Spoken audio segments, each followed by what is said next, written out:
앞으로의 시장이 어떻게 될 것 같습니까? 라는 질문을 하면 이제 어떤 분들은 거래량이 지금 살아나고 있지 않기 때문에 이게 거래량이 좀 올라가줘야 뭔가 좀 움직일 거다라고 하시는 분들도 계시고. 그렇죠. 박사님은 향후 시장 전망 좀 어떻게 보세요? 저는 올해를 서울은 아마 보합세 정도로 보면 될 정도? 것 같고 거래는 없어요. 올해 시장의 특성이 저는 원래부터 세 가지로 봤거든요. 그거는 작년 연말 했기 때문에 저는 안 변합니다. 저는 일관성의 하나예요.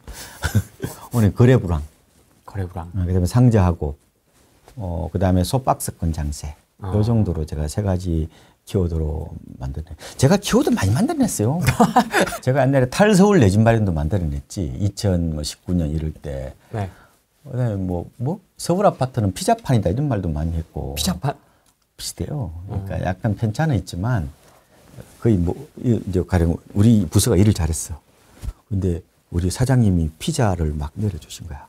근데 내가 큰 거 먹으려고 이렇게 보니까 뜯었어. 네. 뜯더만 옆에 게 더 큰 거야.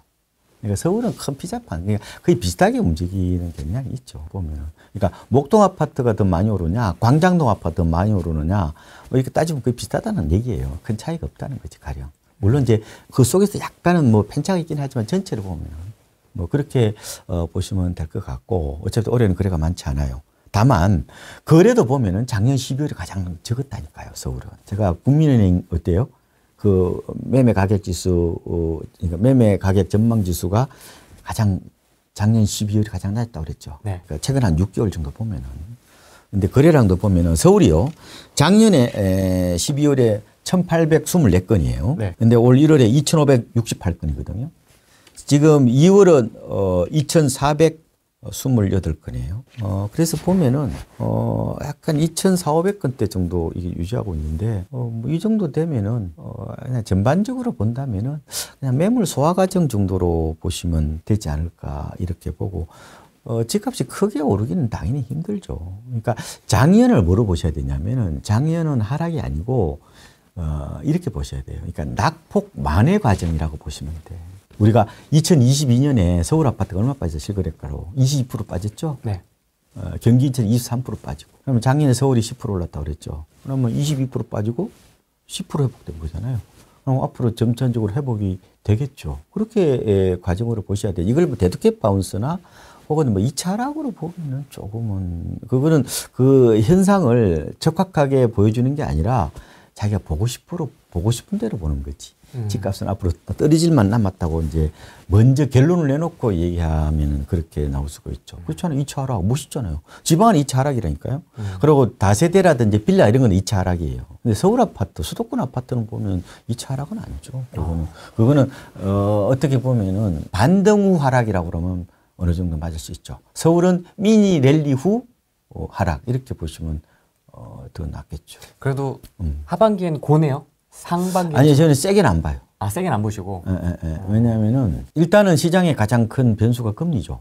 네. 아시죠? 그래서 저희들은 어떻게 보냐면은 올해 우리나라 기준금리 얼마예요? 한 3.5죠. 지금 3.5죠. 그죠? 네. 근데 한 하반기 한 3% 정도로 봐요. 근데 그것도 이제 또 달라질 수 있어요. 시장은 유동적이니까. 미국이 지금 진짜 기준금리 한 밖에 안 낮춘다. 그런 얘기도 나오잖아요. 네. 현재까지 스탠스는 3번이에요. 근데 이제 이거 한 번 낮춘다는 얘기도 있고 그래서 어쨌든 그거는 좀 유동적이긴 하지만 지금 현재는 저희들이 한 3% 정도로 간다고 봅니다. 내년이 한 2.75 정도로 봐요. 그러면은 과거처럼 우리가 초저금리를 안 간다고 봐야 되거든요. 하워드 막스가 뭐라고 그러냐면 중금리 시대가 온다고 그래요. 저는 그게 맞다고 봐요. 고금리가 아니라 중금리 시대. 왜냐면은 과거처럼 중국이 세계의 공장은 아니잖아요. 그러니까 어떻게 보면 값싸게 생산을 하니까 성장을 하더라도 물가 상승 압박은 크게 없었잖아요. 네. 근데 지금은 신냉전 아니에요? 신냉전 시대라면은 과거처럼 그렇게 물가를 낮추기가 어렵죠. 우리나라도 지금 뭐 2%대 그것도 이어받고 있잖아요. 뭐 3% 갔다가 또 겨우 2% 하고 2% 후반대까지 지금 왔다 갔다 하잖아요. 네. 지난달에 3.1인가 그럴 거라면. 네. 소비자 물가, 그게 낮아져야 금리를 낮출 거 아니에요. 그런데 재밌는 논문들을 좀 보면은 금리가 낮아진다고 그래서 매매 시장이 곧바로 크게 오르지 못해요. 왜냐하면 금리는요, 시장 참여자들이 어떻게 받아들이냐도 좀 연관이 돼 있다고 보는데, 네.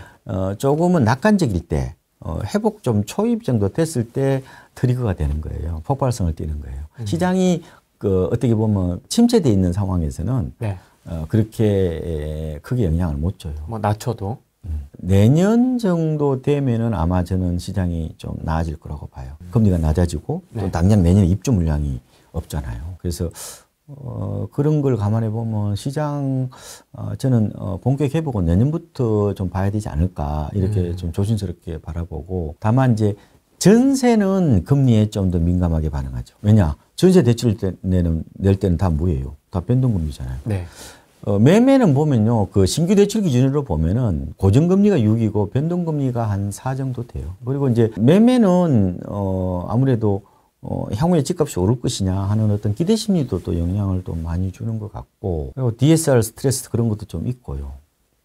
가계부채도 많고. 여러 가지 측면에서 보면은 올해는 그냥 쏙 편안하게 그냥 박스권 정도? 소박스권 정도로 보시면은 편안하지 않을까 생각이 들고요. 지금은 뭐냐면은 이렇게 보셔야 돼. 시장 흐름이 전광석화예요. 전광석화. 그렇잖아요. 바닥이 생각보다 빨리 왔잖아. 네. 바닥은 이제 3가지 있는데 바닥을 다지는 게 있고, 바닥을 지나는 게 있고, 바닥을 치는 게 있어요. 네. 바닥을 치지는 못해요. 바닥을 아마 당분간 다진다고 말씀 올렸잖아요. 근데 저도 이렇게 빨리 올 줄 몰랐어요. 실거래가 기준으로. 저는 한 3월 내지 4월 정도 아마, 그때 가면 아마 보합시 정도 되다가 아마 하반기 정도 되면은 한 플러스 정도, 아니면 약보합, 이제 그냥 강보합 정도 오지 않을까 생각했는데, 네. 3개월 떨어지고 바로 올라버렸잖아요. 왜 이렇게 빨리 이렇게. 이게 정보가 그만큼 빨리 전달되니까 어떻게 보면은 스마트폰 시대의 하나의 부동산 풍속도로 저는 보거든요. 카톡방 이런 거. 예, 지금은 아파트 시세를 단톡방이 결정하는 시대예요. 분석하는 순간 구버전이 됩니다. 함부로 팩트 갖다가 이미 저쪽에 있잖아요. 2개월 지난 그 팩트 가지고 지금 시장을 분석하면요.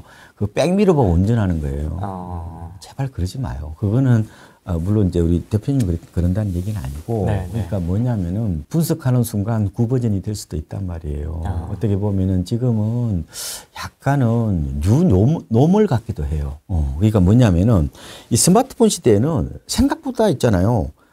빨리 빠지는 경우가 많아요. 어느 순간 아무도 안 사. 이 풋증후군이라고 그러거든요. 폼은 아시죠? 네. 폼은 뭐 내가 안 사면 뒤떨어질 것 같은. 풋증후군은 내가 너무 고가에 사는 게 아닌가 하는 그런 두려움이거든요. 이게 왜냐면 뉴스에서 나오잖아요. 그리고 우리가 유튜브에서 뭐 지금 고점이다 그러니까 이게 이제 정보가 적극적으로 전달 안 될 때는 이거는 뭐 이게 나중에 아는 사람도 있을 거 아니에요. 네. 지금은 뭐 거의 뭐 한 2, 3분 내에 거의 다 전 국민이 같은 팩트를 공유하니까 확실히 사람들이 행동이 빠르죠. 그러니까 빨리 사기도 하지만 아예 내가 사면 바본 거야. 어느 순간 아무도 안 살려고 그러는. 갑자기 시장이 10월 이후에 냉각이 돼버렸죠. 네. 그렇게 이상하잖아요. 갑자기. 진짜 깜짝 놀랐습니다. 갑자기 줄 서 있다가 갑자기 확. 그러니까 냉탕과 온탕을 갑자기 반복하는 구조가 지금 시장의 특징이에요. 그래서 저는 이런 말씀을 드리는데 이게 이제 시장이 갑작스럽게 돌변하는 거예요. 이게 이제 특징이 이제 집단 사고를 하는 거거든요. 같은 정보가 전달되잖아요. 그러니까 네. 집단 사고를 해요. 그룹 싱킹이라고도 보고. 그리고 또 그럼 행동도 비슷해요. 군집 행동이라고 해서 네. 허딩 비헤이브라고 얘기하는데 똑같아요. 가장 큰 특징이 떼지어서 움직이는 거야. 이걸 뭐냐, 제가 이렇게 표현하는데 마치 있잖아요. 100km로 달리는 코끼리 떼 같아. 코끼리가 100km. 코끼리가 시속 얼마예요? 시속 별로 없잖아요. 시속 5km는 어때나? 아니요, 시속 5km면 굉장히 빠른 거죠. 빠른가? 사람이 1시간에 보통 4km. 그게 심리도 못 가서. 심리가 4km죠. 네. 심리도 못 가서 발백 났다 이런 게 이거 얘기는 뭐냐면 1시간도 못 가서 발백 난다는 거야. 네. 지금 부동산 시장은 상당 부분이 금융화돼 있다고 보면 돼요. 금융화. 진짜 어려운 것 같아요. 그래서 더 어려운 것 같아요. 더 어렵죠. 그러면 금융의 시장은 변동성이거든요. 그다음에 금융의 성격은 뭐냐면은 이게 이제 불규칙성이에요. 비연속성을 띠고 있거든요. 이게 마치 복잡 적응계처럼 어디로 갑자기 튈지를 몰라요. 물론 큰 틀에서 보면은 뭐 박스권에서 안 벗어나겠죠. 그렇지? 근데 단기적으로는 굉장히 지금은 예측 불가능성 이런 부분들이 많이 있어요. 그래서 이게 이제 뭐냐면은 아파트 시장이 특히 좀 그래요. 아파트는 사실상 부동산이 아니거든요. 그건 중금융 상품이라고도 표현하고 유사금융 상품이라고 표현해요. 왜냐하면 표준화되고 교육화되어 있기 때문에 이걸 이제 MZ세대들은 이걸 뭐 그거 보듯이 하잖아요. 콘크리트 블록 사듯이 하잖아요. 네. 그게 갭 투자거든. 그러니까 제가 이렇게 표현한 적이 있어요. 보통 갭 투자는 자기 돈이 절반으로 하는 거죠. 서울에 보니까 매매 가격 대비 전세 가격 비율이 한 52% 정도 돼요. 네. 50% 정도 본다면은 내 돈이 50%고 나머지는 세입자 돈이잖아요. 네. 그럼 절반을 갖고 내가 투자를 하는 거죠. 네. 그거는 주식으로 따지면 레버리지 투자하고 같은 거예요. 신용. 절반은 그러니까 그것도 비슷하죠. 그러니까 절반은 내 돈이고 절반은 남의 돈이니까 그거 있잖아요. 주식으로 미국 주식으로 따지면 QLD하고 똑같은 거예요. 네? TQQQ는 아니야. 이거는 세배짜리에서 아니고 QLD하고 거의 비슷하단 말이에요. 네. 그럼 어떻게 되느냐? 갭 투자 수요가 많아지면은 이 변동성이 커져요. 보세요. 최근에 동탄 이런 데 있잖아요. 네. 인덕원, 그다음에 송도, 이런 데 지역들이 대부분이 변동성이 커져. 2022년에 폭락 올 때 완전히 한마디로 쑥대밭이 됐죠. 초토화됐죠. 최근에 또 반등이 또 빨리 오기도 해요. 그 왜 그러냐? 그게 주식으로 따지면은 어떻게 보면 QLD 하는 사람들이 많아서 그런 거야. 그러니까 QQQ 하는 사람들 한 배짜리보다 두 배짜리 하는 사람들이 많으면은 결국 남의 돈 끌어다가 우상향 배팅을 한 거거든요. 그러면 당연히 어떻게 보면 변동성이 더 커진 거지. 그 옛날에 하이먼 민스키가 얘기했던 그 민스키 모먼트가 터진 거잖아요. 2022년에. 네. 그게 이제 우량 자산마저도 위기 때 완전히 다 흘러내린다는 건데 네. 투매 공매에 나온다는 건데 실제로 2022년에 그 어떻게 보면 그런 주로 GTX죠. 주로 GTX 주변 지역들 보면은 그 민스키 모먼트가 터진 거죠. 그러니까 항상 그런 거예요. 그러니까 아파트는 기본적으로 변동성이 크다는 거예요. 그걸 항상 좀 염두를 하셨으면 좋을 것 같아요.